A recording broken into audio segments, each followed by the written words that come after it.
कहानी है मुमना इकबाल और साकिब चद्दर की हरासगी से आगे निकल चुकी है। अब एक नई कहानी का आगाज हो चुका है और उस कहानी का नाम है विक्टिम ब्लेमिंग। हमारे माशरे में विक्टिम ब्लेमिंग एक खतरनाक ज़हनीत इख्तियार कर चुकी है, जहां जुल्म करने वाले से ज्यादा जुल्म सहने वाले को मुरूद इल्जाम ठहराया जाता है। यही सोच आहिस्ता आहिस्ता माशरती अदम बर्दाश्त, नफरत और तशद्दुद को जन्म दे रही है। अफसोसनाक बात यह है कि हमने जुल्म के खिलाफ आवाज उठाने के बजाय अक्सर मकतूल या मुतासरा फर्द के किरदार, लिबास, तर्ज जिंदगी या फैसलों पर सवाल उठाना शुरू कर दिए हैं। कुछ अर्से पहले तक गैरत के नाम पर कत्ल जैसे जराइम को माशरे में एक हद तक जायज समझ लिया गया था, जो खैर अब भी तकरीबन समझा जाता है। कत्ल होने वाली लड़की या औरत को ही कसूरवार बनाकर कातिल के जुर्म को कम करने की कोशिश की जाती है। कहा जाता है कि इसने खानदान की इज्जत खराब की, इसलिए इसके साथ ये होना ही था। इसकी बेहतरीन मिसाल कंदील बलोच का कत्ल था, जो उसके उसी भाई ने किया जो उसकी सोशल मीडिया की कमाई पर याशी करता था। यही सोच दरअसल जुर्म को खत्म करने के बजाय इसे मजीद मजबूत करती है। आज यही अदम बर्दाश्त एक नई शक्ल इख्तियार कर चुका है। पिछले जमानों में इनकार पर लड़की के चेहरे पर तेजाब फेंक कर चेहरा मस कर दिया जाता था, और अब सिर्फ इनकार भी बाज मर्दों के लिए मजीद नाकाबिले बर्दाश्त हो चुका है। किसी रिश्ते, दोस्ती या ख्वाहिश को कबूल न करने पर लड़कियों को कत्ल कर देना एक खतरनाक समाजी रुझान बनता जा रहा है। सना यूसुफ जैसे वाकयात इसी ज़हनियत की तल्ख मिसालें हैं, जहां एक औरत के अपने फैसले या आज़ादी को बर्दाश्त न किया गया। सबसे ज्यादा अफसोसनाक पहलू सोशल मीडिया पर नजर आता है, जहां इन्हीं लड़कियों और खवातीन के अकाउंट्स को लाखों बल्कि करोड़ों लोग फॉलो करते हैं, मगर इनके कत्ल के बाद बाज लोग ये जुमला लिखते दिखाई देते हैं कि अच्छा हुआ मर गई। ये सिर्फ एक जुमला नहीं बल्कि एक बीमार माशरती सोच की अक्कासी है, जहां इंसान की जान से ज्यादा लोगों को अपनी अना, तासुब और नफरत अजीज हो चुकी है। और ये बात मैं सिर्फ कह नहीं रहा, बल्कि ये एक ऐसा कमेंट है जो मैंने सना यूसुफ के कत्ल पर अफसोस करने वाली एक दूसरी सोशल मीडिया इन्फ्लुएंसर की पोस्ट के नीचे पढ़ा,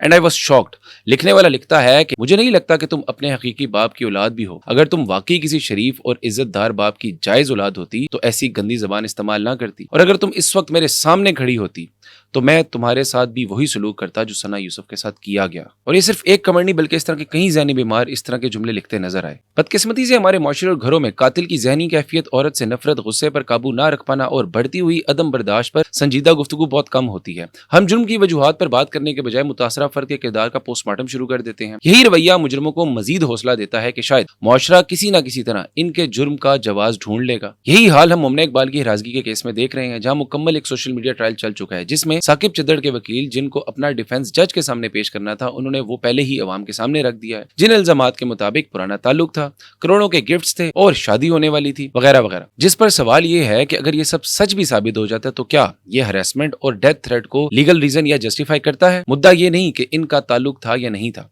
मुद्दा ये भी नहीं कि करोड़ों के गिफ्ट्स दिए गए थे या नहीं दिए गए थे। मुद्दा ये है कि क्या इस सब के बाद हरासगी और कत्ल का इख्तियार हलाल हो जाता है? जरूरत इस बात की है कि हम विक्टिम ब्लेमिंग की सोच को मुस्तरद करें। किसी भी मुआशरे में जुर्म का जिम्मेदार सिर्फ मुजरिम होता है, ना कि वो शख्स जो जुल्म सह रहा होता है। जब तक मुआशरा मुतासरा फर्द को कसूरवार ठहराता रहेगा, तब तक अदम बर्दाश्त, तशद्दुद और नफरत का ये एक तरफा सिलसिला खत्म नहीं होगा।